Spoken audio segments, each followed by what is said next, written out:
Ya pemirsa, berikut adalah informasi terpopuler dari situs cnbcindonesia.com dari siang hingga sore hari ini. Langsung saja kita ke informasi yang pertama. Hari kasih sayang atau Valentine's Day identik dengan coklat dan juga bunga. Momen ini biasanya dirayakan dengan saling berbagi ucapan hingga hadiah kepada orang-orang tersayang. Harga bahan baku coklat atau kakao naik sekitar 10 hingga 20% dari tahun lalu. Artinya, harga coklat yang umum dijadikan sebagai hadiah Valentine juga ikut melonjak. Harga eceran coklat Amerika Serikat saat ini berkisar antara 3,08 US dollar hingga 5,72 US dollar per pon. Menurut para ahli, peningkatan harga kakao telah menekan laba bagi para pembuat coklat, sehingga mereka menaikkan harga di tingkat konsumen.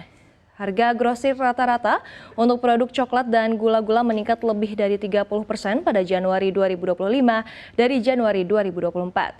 Ini merupakan kenaikan sekitar 5 kali lipat dalam tingkat inflasi dari 12 bulan sebelumnya, menurut indeks harga produsen.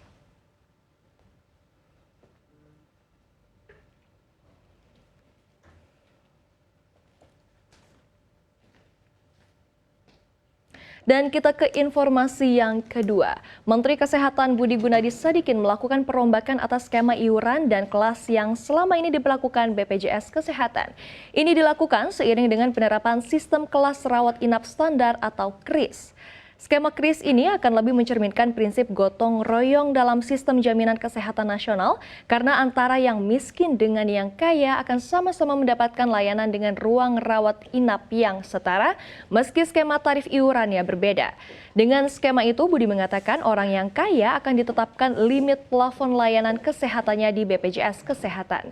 Dengan begitu, ketika ia ingin mendapatkan layanan yang lebih seperti ruang rawat inap VIP, harus menggunakan skema campuran asuransi dengan swasta yang telah terintegrasi dengan layanan asuransi BPJS Kesehatan. Budi juga menjelaskan skema asuransi ini penting diterapkan supaya porsi belanja kesehatan Indonesia yang saat ini masih minim ditanggung asuransi. Porsinya bisa mendominasi yakni 80%. Dengan artinya ketika belanja kesehatan pada 2023 senilai 614 triliun rupiah, maka 491 triliunnya harus sudah ditanggung asuransi, di mana saat ini porsinya baru sekitar 32%.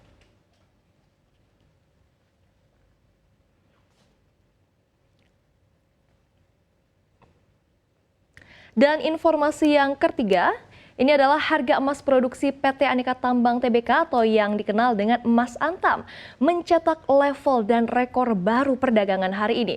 Melansir data dari situs resmi PT Antam, logammulia.com, di butik emas LM Graha Dipto Pulo Gadung, Jakarta, harga emas satuan 1 gram pada hari ini dibanderol Rp1.700.000 per batang atau melesat Rp9.000 dibandingkan perdagangan hari sebelumnya. Kenaikan hari ini membuat emas antam memasuki level baru, yakni Rp1,7 juta dan meninggalkan catatan rekor harga sebelumnya di Rp1.692.000. Sementara itu, harga pembelian kembali atau buyback emas antam pada pagi hari ini berada di harga Rp1.552.000 per gram, naik Rp9.000. Melonjaknya harga emas antam tidak bisa dilepaskan dari kinerja emas global, di mana pada perdagangan Kamis, harga emas dunia di pasar spot menguat 0,84% di level 2.929 US dollar per troy ounce. Harga penutupan ini adalah yang tertinggi sepanjang masa dan menggeser posisi teratas sebelumnya di 2.907,34 US dollar per troy ounce. Penguatan kemarin ini juga memperpanjang catatan positif emas yang menguat 2 hari beruntun dengan penguatan 1,06%.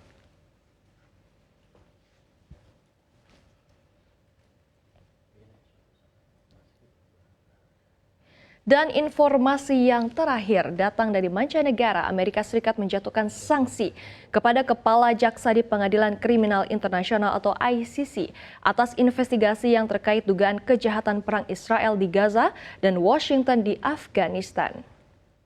Mengutip AFP, Departemen Keuangan Amerika Serikat mengatakan dalam sebuah pernyataan bahwa mereka telah menjatuhkan sanksi terhadap Karim Khan sebagai tanggapan atas perintah eksekutif Presiden Donald Trump pada tanggal 6 Februari yang menyerukan agar dia diberi sanksi. ICC telah menyelidiki perilaku Israel selama perangnya melawan Hamas di Gaza yang telah membunuh 48.000 orang lebih. Khan merupakan warga negara Inggris bertanggung jawab atas permintaan yang menyebabkan ICC mengeluarkan surat perintah penangkapan akhir tahun lalu untuk Perdana Menteri Israel Benjamin Netanyahu dan juga mantan Menteri Pertahanannya Yoav Gallant.